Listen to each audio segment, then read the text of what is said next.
லக்ஷ்மி வாரா என் இல்லமே அப்படின்னு ஆடி மாசத்துல பெண்கள் எல்லாம் எதிர்பார்த்து காத்துக்கிட்டு இருக்க ஒரு விரதம் தான் வரலட்சுமி விரதம். வரலட்சுமி விரதம் இந்த வருஷம் ஆகஸ்ட் 8ஆம் தேதி வர வெள்ளிக்கிழமை வருது. வரங்களை வாரி வாரி வழங்குறனால தான் லட்சுமி தேவிக்கு வரலட்சுமி அப்படிங்கிற பெயரே வந்தது. வேண்டும் வரங்களை தருபவள் தான் வரலட்சுமி தேவி. மகாலட்சுமி, தனலட்சுமி, தானியலட்சுமி, தைரியலட்சுமி அப்படின்னு அஷ்டலட்சுமிகளாக வழிபடுவோம். அந்த அஷ்டலட்சுமிகளோட ஐக்கிய ஸ்வரூபம் தான் வரலட்சுமி தேவி.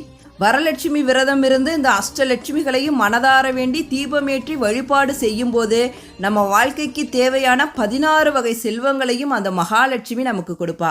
செல்வம் அப்படிங்கிறது வெறும் பணம், காசு, நகை, சொத்து இது மட்டும் கிடையாது.